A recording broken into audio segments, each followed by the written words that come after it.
Halo teman-teman, selamat datang di pembahasan kita kali ini. Hari ini kita bakal menyelami sebuah topik yang skalanya benar-benar mega dan kosmis. Kita akan membedah pesan dari surat ke-84 dalam Al-Quran, yaitu Al-Insyiqaq. Lewat sumber-sumber yang kita kaji, kita akan menggunakan sebuah metafora yang sangat mendalam. Bayangkan sebuah drama pengadilan semesta yang luar biasa agung. Sebuah ruang sidang di mana yang duduk sebagai hakim adalah sang pencipta itu sendiri. Keren banget kan? Yuk, mari kita mulai.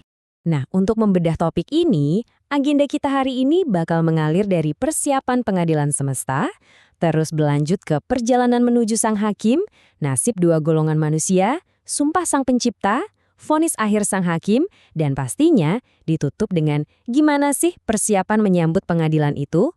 Oke, kita masuk ke bagian pertama, persiapan pengadilan semesta, dan gimana ruang sidangnya diatur? Kita mulai dari mendefinisikan istilah utamanya dulu nih, karena ini penting banget. Al-Insyiqaq itu artinya terbelah. Coba bayangin nih, langit yang selama ini jadi atap pelindung kita, tiba-tiba terbelah begitu saja karena kepatuhan mutlaknya kepada Allah. Ini bukan sekedar bencana alam ya, ini adalah simbolisme super tajam yang ngingetin kita satu hal. Di hadapan hakim ini, semua tabir benar-benar diangkat. Udah nggak ada lagi yang namanya titik buta, sama sekali nggak ada rahasia yang bisa disembunyikan. Kalau kita perhatikan perbandingan makna fisik dan spiritualnya, ini mind-blowing banget. Bumi yang diratakan itu, secara harfiah adalah persiapan lantai ruang sidang super luas buat mengumpulkan seluruh umat manusia. Terus, bumi mengeluarkan isinya. Jadi semua yang selama ini dikubur rapat-rapat, entah itu mayat, harta rahasia, atau bahkan aib yang disembunyikan, bakal diekspos secara total. Dan perhatiin deh, alam semesta ngelakuin semua ini dengan kepatuhan mutlak, tanpa protes sedetik pun. Manusia, dengan segala kesombongannya, pada akhirnya juga harus tunduk di lantai sidang ini. Lanjut ke bagian kedua, perjalanan menuju sang hakim, atau gampangnya, ini adalah panggilan sidang kita. Beralih dari urusan kosmis tadi, coba kita tarik ke realitas personal kita masing-masing ya. Ayat ini benar-benar menyentuh inti terdalam dari hidup kita. Ayat ini ngingetin kalau hidup ini tuh emang perjuangan panjang yang nggak ada habisnya. Kita capek, banting tulang, penuh ujian. Tapi, sadar nggak sih, tiap langkah lelah yang kita ambil setiap hari sebenarnya adalah pawai yang ngarah langsung ke pertemuan mutlak dengan sang hakim. Nggak ada satu orang pun yang bisa mangkir dari panggilan ini. Sekarang kita masuk ke bagian ketiga, nasib dua golongan manusia saat persidangan dan vonis. Di momen persidangan ini, kita bakal melihat kontras yang sangat-sangat dramatis.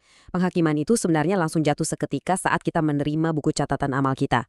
Buat golongan kanan, mereka nerima dari depan, dari tangan kanan. Buat mereka, hisab atau pemeriksaannya itu gampang banget, cuma sekedar formalitas, dan mereka pulang ke keluarganya dengan wajah sumringah. Tapi sebaliknya, golongan kiri nerima catatannya dari belakang punggung. Ini adalah simbol kehinaan yang luar biasa. Di detik itu juga mereka sadar nasib buruk mereka dan langsung teriak nyesal, padahal udah terlambat banget.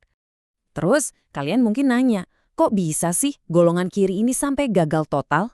Sumbar kita membedah akar masalahnya. Intinya, mereka itu hidup dalam delusi. Mereka jalanin hidup santai aja, seolah-olah kematian itu cuma garis finish, kelar gitu aja. Nggak ada kebangkitan. Dan yang paling parah, mereka lupa kalau sang hakim, Allah, itu selalu memantau gerak-gerik mereka 24 jam penuh. Mereka hidup arogan dan cuma sibuk sama kesenangan duniawi yang sifatnya sementara. Kita sampai di bagian keempat nih, sumpah sang pencipta. Untuk benar-benar menggarisbawahi kalau pengadilan ini tuh pasti terjadi, sang pencipta sampai bersumpah demi fenomena alam ciptaannya. Allah bersumpah demi cahaya merah di ufuk barat saat senja, demi malam yang menyelimuti segalanya, dan demi bulan saat dia jadi purnama penuh. Maksudnya apa coba? Ini buat negasin ke kita manusia, kalau datangnya hari pengadilan itu sama nyatanya, sama pastinya, dengan perputaran waktu dan alam semesta yang kita lihat pakai mata kepala kita sendiri setiap hari. Jadi ini super serius, nggak bisa diremehin.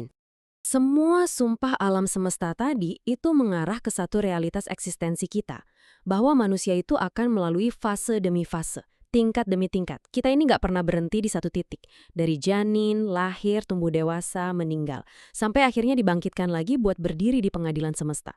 Dan kalian harus ingat, sang hakim itu tahu detil setiap inci dari pergerakan fase hidup kita ini. Oke, kita tiba di bagian kelima, vonis akhir sang hakim, sebagai penutupan sidang finalnya. Di klimaks inilah sang hakim melontarkan satu pertanyaan retoris yang kerasa banget menusuk arogansi kita. mengapa mereka nggak mau beriman? Coba pikirin deh, saat kebenaran mutlak udah dibacakan dan ditunjukkan, kenapa masih banyak banget manusia yang ngeyel dan nolak buat tunduk secara fisik dan spiritual? Padahal, sang hakim ini maha tahu semua niat tersembunyi di balik keengganan itu. Dan pada akhirnya, beginilah vonisnya. Nggak ada tawar-menawar, nggak ada wilayah abu-abu. Buat yang arogan, mendustakan, dan gengsi buat bersujud, ketok palunya jelas, azab yang pedih. Tapi di sisi lain, ada pengecualian yang sangat indah. Buat mereka yang memilih beriman dan secara aktif ngerjain amal soleh, vonis buat mereka adalah pahala yang nggak pernah putus. Sebuah ganjaran abadi yang terus mengalir selamanya. Terakhir, bagian keenam, persiapan menyambut pengadilan. Ini adalah langkah-langkah praktisnya.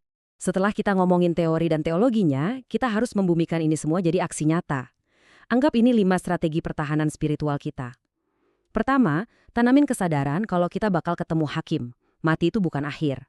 Kedua, kumpulin terus amal baik supaya kita bisa nerima buku dari sebelah kanan. Ketiga, buang jauh-jauh sikap lalai kayak golongan kiri tadi. Keempat, pasrah dan tunduklah pada kebenaran tanpa kesombongan sedikit pun. Dan kelima, buktiin iman di hati dengan tindakan nyata di luar.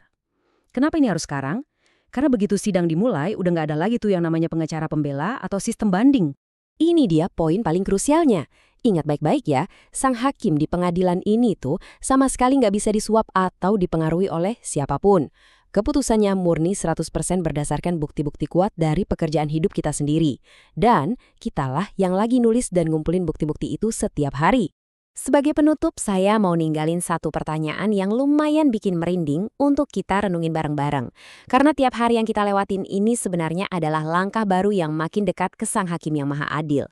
Pertanyaannya adalah, apa sebenarnya yang lagi Anda persiapkan untuk momen ketika Anda berdiri di ruang sidang tersebut? Pilihan sepenuhnya ada di tangan kita.